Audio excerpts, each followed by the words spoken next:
All right, yeah. So the EU is cracking down on companies like 2K and forcing them to change some of their ways that persuade you guys to spend more money. We were talking about it in yesterday's live stream. I made a video about it a couple of weeks ago, but just a brief recap. As it stands right now, these companies could charge anything they want for any type of digital item they create. Companies like 2K create their own currency, so they pretty much name their price. And it looks like the Gaming Commission and government in the EU, they're just not with it. And some of the changes that they're enforcing in the EU may indeed affect 2K. It's gonna affect 2K in the EU, but I'm not 100% certain if those changes are going to come over onto the US. Considering the EU is such a major market, I imagine their influence would in fact generate change here in the US. So we could only keep our fingers crossed. Someone asked me yesterday, well, what does that look like? What does change look like for 2K when we log on? And one of the first things that I could tell you about is, like, let's say you go into Swags and you see that each item has a virtual currency price tag on it, like 20,000 for a hoodie, 20,000 VC for a hoodie. One of the more noticeable things that you'll begin to see roll out as these changes take effect, 2K will have to put a dollar figure price tag on that 20,000 VC hoodie so that we could get a better understanding of how much it costs in real world money, as opposed to how much it costs in the money that 2K created virtual currency. This means that when they're creating this digital item, they'll have to keep in mind how much of that real world money it actually costs. The psychology behind it is that players don't really realize, they just see themselves spending virtual currency. They don't even like make the conversion between the virtual currency and the actual money that they're spending. It also seems like the EU wants to crack down on those package deals, similar to what 2K offers, the virtual currency packs. One of the other things that the Gaming Commission and the EU notice is that players aren't just able to go in and make a purchase of a single digital item. Similar to 2K, if we wanted to buy a pair of shorts or a pair of J's, we would first have to buy a virtual currency pack and then go make the purchase in virtual currency to get those J's or those shorts. A major change that should be coming to gaming is that we'll now be able to make the purchase because each individual digital item that's created will have its own price tag, and we don't need to purchase a VC pack in order to get this digital item. We should now be able to make the purchase of the one digital item, whether it be $1 or $5, instead of spending $50 or $150 on a virtual currency pack first. It sounds like absolutely great changes to my ears. Hopefully we'll see it come to fruition here in the US, but as it stands in the EU, yeah, they cracking down. Moving on to another major topic in the 2K community, folks are reminiscing about the older 2Ks. So people like Glock19 are sharing some of their videos from way back in the day and how they used to dribble. Should be what you guys are seeing now in the background. No cheesy dribbles. He dropped a video not too long ago, which I shared also in the background of a previous video. But the moves that he was performing were way more cheesy, the spin backs and all this stuff. And to this generation of 2K players, is not nearly as appealing. It just looks like a bunch of gibberish on screen, so they can't really fully understand what you're doing with the sticks. So Glock19 ended up uploading the dribble moves that you're seeing in the background, and he says, is this the cheese dribbling y'all wanted removed from the game?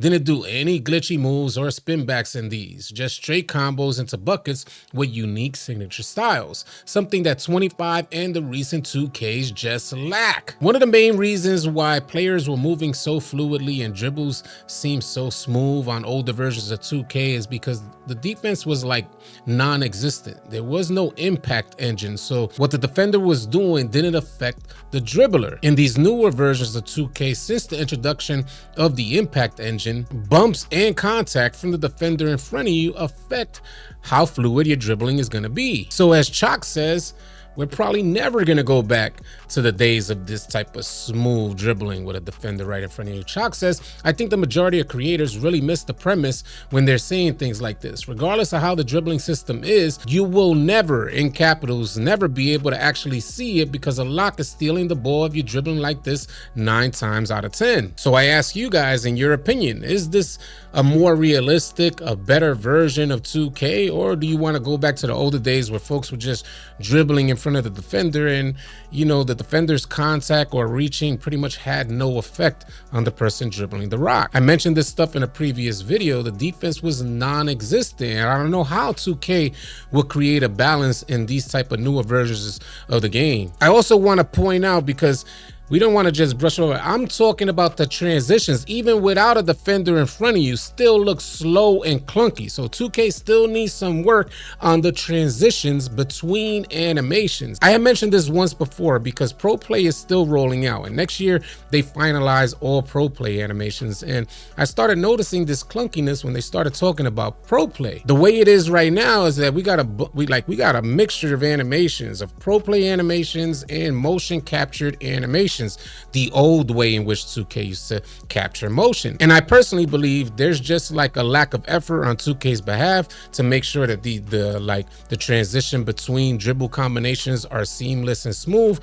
So there might be a lack of effort on the devs behalf, or it may just be transitioning from Pro Play animations. One combination, say one like a dribble move in your dribble combination is from Pro Play, and then another one is from motion capture. So the transition between them, they're kind of like this weird delay, which you guys notice as slow or clunky when you're out there dribbling on the court. The point is that some got to give in regards to dribbling, because it used to be a lot smoother, and the impact engine only makes things seem even worse, especially with a slower paced gameplay like we got in these newer versions of 2K, where in the older versions it was way faster. As always, I'm curious to hear your thoughts about this stuff, so definitely sound off in the comment section below. Which would you prefer? Now, throughout the day, I find interesting comments or posts and I snip them and talk about them here in this video.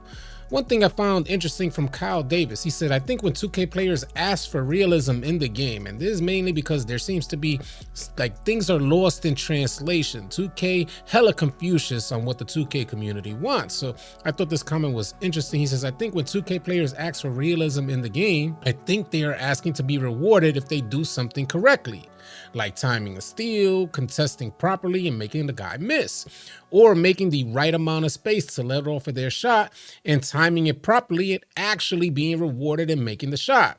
2K has capped out, man. There's like two sides to the coin here. There's people in the 2K community that are hella confused, and they say that their own people in the 2K community don't know what they want. But from a player like me, I was never confused. The blueprint was already there. All we needed to do was get rid of the bugs and create a lot more smoothness and fluidity. We were hoping to advance from the gameplay that we had, not regress. One of the major complaints from 2K players was that they wanted more speed, even when the game was maybe 2 times more fast than it is today. 2K, hearing those complaints, still ended up slowing down the pace, damn near cutting the pace in half. What seems to be lost in translation here? 2K players are not actual developers. We just want a gameplay that we can understand, and that's you're getting rewarded for your efforts, solely your efforts and controller inputs. No algorithm that kind of dictates or determines who's going to win the game. No algorithm that boosts one team because they're losing. How does that make sense to anybody in any level of competition? You're in a boxing game, say you're playing Fight Night, and you're whipping your opponent, and now because you're whipping him, he already went down 3 times. Now he gets a boost to all his attributes, so now he's doubly as strong and 10 times as fast, and then wildly comes back to win the match. Things like this make sense to nobody, 2K. So do yourselves a favor and get rid of the slingshot algorithm that Ronnie 2K exposed. You guys ain't never coming back from that. The craziest part about this is that although it may have been in the game for years, it was never nearly as noticeable as it is this year. Why is that the case? We're not saying that you have to absolutely get rid of it if it's deeply encoded into the game, but at least go back to the days where it was way less noticeable. The fact is, it's an insult to our intelligence to even deny that it's in the game, or not even openly express that this type of algorithm is in the game. We out there, we play the game every day. There are still people in the community that are heavily committed to the franchise. And I know 2K, they wanted to create this revolving door of players so like they can't see some of the major flaws that 2K has, especially when you match it up to what 2K once was. They're just like in and out the door. They're not really committed. They don't care as much. So they're not going to question the devs, and they're not going to question gameplay development. They just come in, spend their money, and dip off. But what makes 2K is the 2K culture that the player base created. And I want to remind you guys about this as well, is that Ronnie 2K, the main reason that the name Ronnie 2K even exists is because it was an effort from 2K presented by Ronnie 2K. Ronnie Singh is his real name, but it was presented to 2K to create this persona to help bridge the gap between the player base and the company.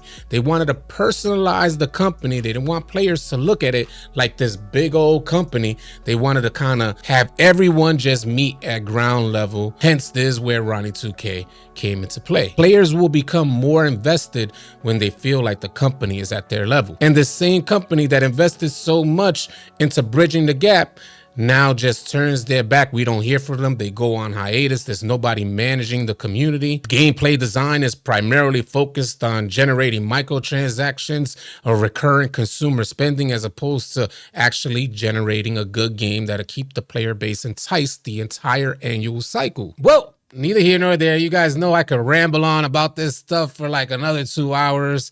But we want to get out there and play the game. I will be going live again today. We're trying to pick up these live streams, so I'm trying to do some daily live streams. So you guys are interested, come on through, show some love. If any of you guys are new here, consider dropping a like and a sub on your way out. Leave your thoughts in the comment section below, and I'll catch you guys on the next video.